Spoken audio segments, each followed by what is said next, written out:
I'll be back. It's October 2019 and there is a sixth Terminator movie, Dark Fate.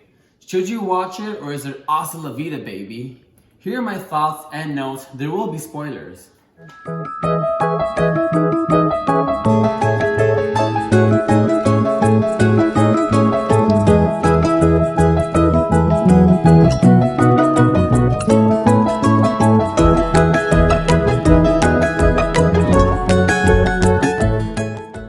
When the first movie was released in 1984, which was before I was born, I'm not sure who would have thought that 35 years later would still be in the franchise, but here we are. I was a fan of Terminator growing up. I remember playing the video game, and even though I could never get past level 2. And back to the movie, I'm going to break down Terminator Dark Fate into 6 points, and there will be spoilers. And please be sure to subscribe to my channel, interact with me on this video by liking and commenting, and make sure to follow me on Instagram, MikeyG6. Anyway, back to my thoughts about Terminator and note, there will be spoilers, but I hope by hearing this honest review, you'll decide if watching this movie should be in your fate. So like my name, MikeyG6, here are 6 points. Number 1, every story needs to start at the beginning. And although this is the 6th movie in the series, we're supposed to forget that the 3rd, 4th, and 5th movie ever happened. Did you even watch those? With Claire Danes, with Christian Bale? If you did, you probably forgot, and that's what the studio wants. So we're supposed to think of this as events that happened directly after Arnold Burn at the end of T2. Moment of silence for him, rest in peace. So this movie should immediately begin after that.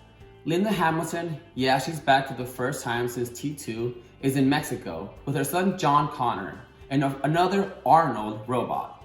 Finds them and kills them. You may be thinking, oh, they're in Mexico, which leads me to number 2. Number 2, the first hour of this movie is set in Mexico. The protagonist isn't Sarah Connor, it's a new character named Dani Ramos. Spoiler, she is the one that will lead the resistance. In Terminator T2, it was about John being the leader. Thus Sarah had to die, and then the second movie, he had to die. In this case, she needs to die because she herself is the head bitch in charge. This is an interesting update because it's women's empowerment and making the woman important on her own and not as a girlfriend or mother. So anyway, this movie is set in Mexico, which is also where the antagonist finds her. And he is...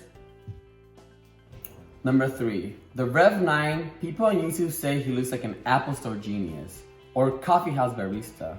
I don't think so per se, although maybe he could look like one of my favorite staff at Quiznos.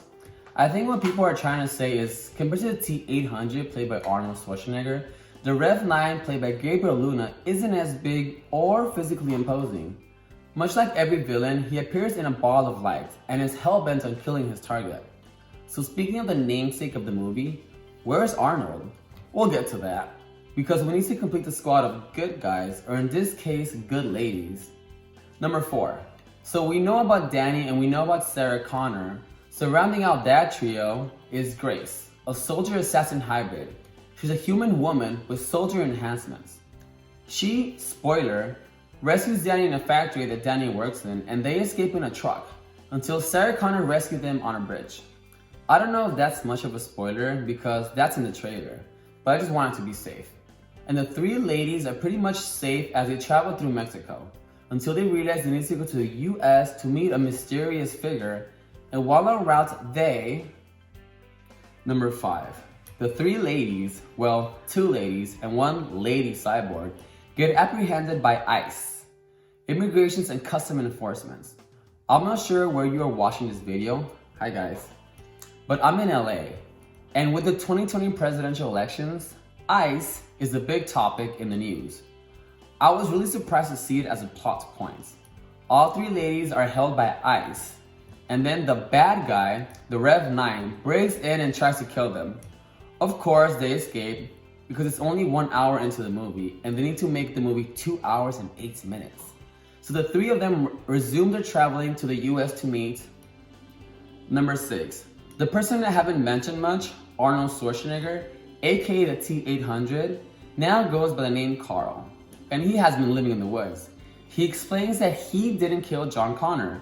It was another robot off the assembly line. Naturally and understandably, Sarah can't process this and is angry at him. but the three women along with Arnold go to the Hoover Dam for a final fight with a bad guy. There, a fight ensues, and Arnold, like in Terminator 2, kills the bad robot and kills himself in the process. And if you care, the lady cyborg dies too. So the only person that lives on is Sarah Connor and Danielle. So those are 6 things to know about Terminator Dark Fate, which hits theaters in the US, November 1st. Do I recommend this movie? Well, my channel is only 2 months old, and so far I've reviewed 3 or 4 movies, and I've never said this, but I say no. Not in theaters, not as a rental at home, and in fact, it takes 2 to 5 years to get from theaters to Netflix, and I don't even think you should even watch it at that point. It's just not worth your time or effort. Sidebar, and speaking of something that is worth it, shout out to Modus Active. I tried their power-free CBD roll-on, which has cooling menthol and pain blockers. And as the name implies, CBD. Check them out, modusactive.com. Thanks for tuning in. Like, comment, subscribe, and share this video. Also, interact with me on Instagram at MikeyG6, and I'm looking forward to making more videos for you.